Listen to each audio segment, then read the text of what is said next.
अस्सलाम वालेकुम स्टूडेंट्स, उम्मीद है आप सब लोग खैरियत से होंगे। Physics lecture 6 unit 6 work and energy. आज का जो हमारा टॉपिक है वो काइनेटिक एनर्जी की डेरिवेशन है कि काइनेटिक एनर्जी की डेरिवेशन क्या है, पोटेंशियल एनर्जी की डेरिवेशन क्या है और उसकी मैथमेटिकल फॉर्म जो फार्मूला डेरिवेशन है वो क्या है। हमने स्टडी किया था कि काइनेटिक एनर्जी क्या होती है। The energy possessed by a body due to its motion. कोई भी वो एनर्जी जब बॉडी मूव कर रहा होता है तो ड्यूरिंग मोशन जो बॉडी की एनर्जी होती है उसको हम क्या कहते हैं, काइनेटिक एनर्जी। काइनेटिक एनर्जी का जो फार्मूला है वो क्या होता है, kinetic energy is equal to 1/2 mv square, half mv square. अब हमने इसको मैथमेटिकली डिराइव करना है कि ये फार्मूला कैसे जो है वो डिराइव होता है, किस तरह इसकी मैथमेटिकल फॉर्म हम जो है वो लेकर के आते हैं। तो उसके लिए हम जो है वो स्टार्ट करते हैं। सबसे पहले हम जानते हैं कि वर्क किसके इक्वल होता है, फोर्स इनटू डिस्टेंस की। Work is equal to force into distance. अब जो वर्क है, वर्क के अंदर फोर्स, और फोर्स जो है वो हम चैप्टर 2 में देख चुके हैं, सॉरी चैप्टर 3 में, कि फोर्स किसकी इक्वल होती है, F is equal to M A, mass into acceleration. अब अगर हम पुट करें फोर्स की वैल्यू अबव इक्वेशन में, वर्क वाली इक्वेशन में, तो हमारे पास ये फार्मूला क्या बन जाएगा, W is equal to, force की जगह पे हमने वैल्यूज पुट कर दी, फार्मूला वाली वैल्यू जो मैस इनटू एक्सेलरेशन है वो हमने पुट की। W is equal to M A into S, mass into acceleration into distance.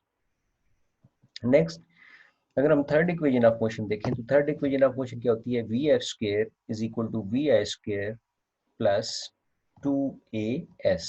जो थर्ड इक्वेशन ऑफ मोशन है, 2as is equal to V F square minus V I square.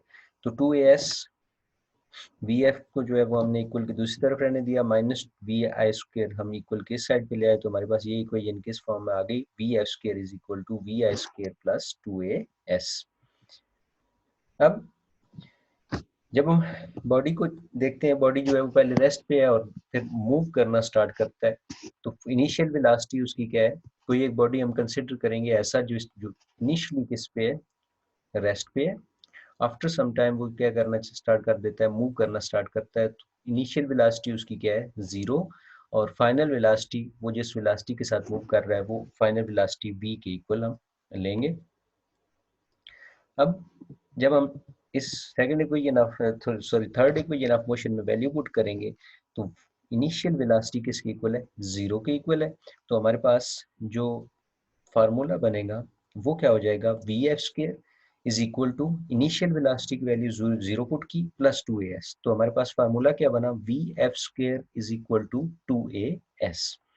अब 2as equal की दूसरी तरफ we F square है, तो 2 जो है वो मल्टीप्लाई हो रहा है ए एस के साथ। अगर हम इसको दूसरी साइड पे मूव करें तो क्या हो जाएगा, 1/2 वी एफ स्क्वायर। तो एक्सेलरेशन इनटू डिस्टेंस किसके इक्वल हो गया, 1/2 वी एफ स्क्वायर। अब हम ए एस की वैल्यू, एक्सेलरेशन इनटू डिस्टेंस की वैल्यू अगर हम इक्वेशन 1 में पुट करें, अब हम इक्वेशन 1 देखते हैं, पहले हम जो है वो देख चुके हैं इक्वेशन 1 कौन सी थी, W is equal to work is equal to mass into acceleration into distance. तो हम A और S की जगह पे कंबाइन जो हमारे पास वैल्यू आ रही है वो क्या आई है, AS की वैल्यू आई है हाफ वी एफ स्क्वायर। अगर हम पुट करें वर्क वाले फार्मूला में जो कि किसकी इक्वल आ रही थी equation 1, W is equal to M A S, हमने ए एस की जगह पे वैल्यू पुट कर दी, तो हमारे पास क्या बना, W is equal to half M V square, half M V square. अब वर्क किसके इक्वल था, वर्क इक्वल है किसके, एनर्जी के। So work done is stored in kinetic energy, because work किसकी वजह से हो रहा है, फोर्स सप्लाई हो रही है बॉडी के ऊपर और बॉडी क्या कर रहा है, मूव कर रहा है, एक्सेलरेट कर रहा है। तो उसकी वजह से क्या है, हम वर्क को इक्वल करेंगे किसके, काइनेटिक एनर्जी के। तो वर्क की जगह पे हमने पुट किया काइनेटिक एनर्जी, और काइनेटिक एनर्जी का फार्मूला हमारे पास आ गया हाफ एम वी स्क्वायर। इसके बाद है हमारे पास पोटेंशियल एनर्जी।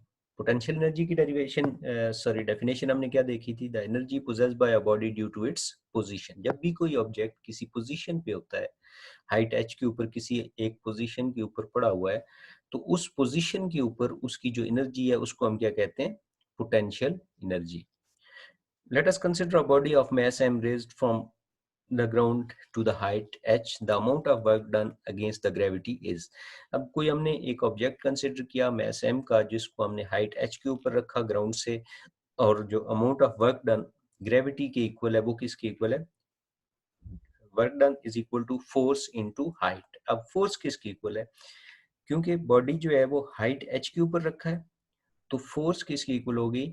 ग्रेविटी उसको अपनी तरफ जो है वो जमीन उसको अपनी तरफ अट्रैक्ट कर रही है, तो वो फोर्स जो उसको ऑब्जेक्ट मैस m को अपनी तरफ अट्रैक्ट कर रही है, वो किसकी इक्वल है? उसके वेट के इक्वल है।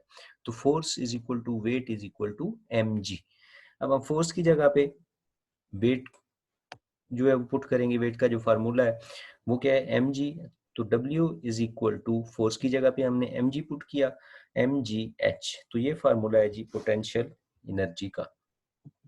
थैंक यू स्टूडेंट्स, मिलते हैं एक नए लेक्चर के साथ, तब तक के लिए खुदा हाफिज।